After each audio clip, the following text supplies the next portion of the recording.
જય શ્રી રામ, રાધે રાધે મારા સાબરકાંઠા અને અરવલ્લી બાજુ તમે બધા કેમ છો? લાઈવ રીડિંગ ચેલેન્જના 104માં દિવસે તમારા બધાનું હાર્દિક સ્વાગત છે. અત્યારે આપણે બધી ફોરેક્સ પેરનું વોચ લિસ્ટમાં જે વોચ લિસ્ટમાં છે તેનું આપણે એનાલિસિસ કરવાના છીએ. અત્યારે યુએસડી સારું એવું બાય તરફ એક બહુ મોમેન્ટમ આવે છે, અહીં સુધી આવી શકે છે. કદાચ અહીંથી રજિસ્ટન્સ તોડે તો ઉપર સુધી પણ આવી શકે છે. યુએસડી જીપીવાયમાં ચેક કરી. યુએસડી જીપીવાયમાં સારો એવો એક સેલનો ટ્રેડ હતો. આજનો દિવસ આપણો ક્લોઝ થઈ ગયો છે પ્રોફિટમાં, એટલે કે એક ટ્રેડ કર્યો છે હું તમને બતાવી દઉં. એયુડી યુએસડી ઓકે. અત્યારે બધી ફોરેક્સો એટલે કે અત્યારે બધી ફોરેક્સ પેર સારી એવી મોમેન્ટમમાં છે. જોઈએ યુએસડી કેડમાં આપણે જે ટ્રેડ કરવાનો છે તે થઈ ગયો છે, તેથી આપણે ખાલી એનાલિસિસ કરી દઈશું સપોર્ટ અને રેઝિસ્ટન્સનું. કાલે બેસીશું ચાર્ટ ઉપર. અત્યારે મોમેન્ટમ થોડી વધારે જ લાગે છે મને.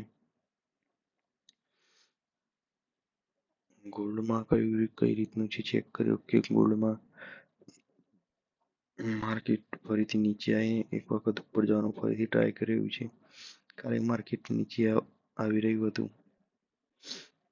આપણે કહ્યું હતું કે હોલ્ડ રાખજો, જેને પણ બાઇંગમાં હોલ્ડ રાખ્યું હશે તેની પ્રોફિટ ચાલતું હશે. સિલ્વરમાં પણ સેમ એવું જ છે. યુઆરજીપીવાય ઓકે. યુઆરજીપીવાયમાં અત્યારે માર્કેટ હાલ નીચેથી એક બાઇંગ તરફ મુવમેન્ટ દર્શાવી છે. એનજેડી યુએસડીમાં હાલ કહી ના શકાય એ રીતનું છે. જોઈએ આની ઉપર જશે તો વિચારીશું ટ્રેડનું. જીબીપીવાયમાં અત્યારે હાલ આ રીતનું છે. નીચે માર્કેટ એક વખત ડબલ બોટમ બનાવીને માર્કેટ ઉપર જવાનો પ્રયાસ કરી રહ્યું છે. ઉપર ક્યાં સુધી જાય છે એનો હાલ કોઈ ખ્યાલ નથી. આમાં પણ એક બાઇંગ મોમેન્ટમ દર્શાવે છે, પરંતુ આ કેન્ડલ અહીં સેલિંગની છે. વિચારીશું આપણે ટ્રેડ લેતા પહેલા. મેં લગભગ યુએસડી CHFમાં ટ્રેડ લીધો હતો, તેમાં સારું એવું પ્રોફિટ કર્યું હતું. તો પણ હું તમને બતાવી દઈએ એક્સનેસમાં કે મેં શેમાં ટ્રેડ લીધો હતો અને કેટલું પ્રોફિટ કર્યું હતું. યુરો યુએસડીમાં સારી એવી બાઇંગની મોમેન્ટમ છે.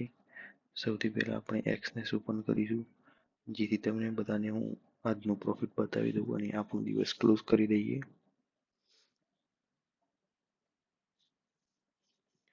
ચલો આજનો દિવસ જો કે આ બધા રાત્રે 12 વાગ્યા પછી ક્લોઝ થયા હતા, તેના કારણે ટુડીમાં બતાવે છે.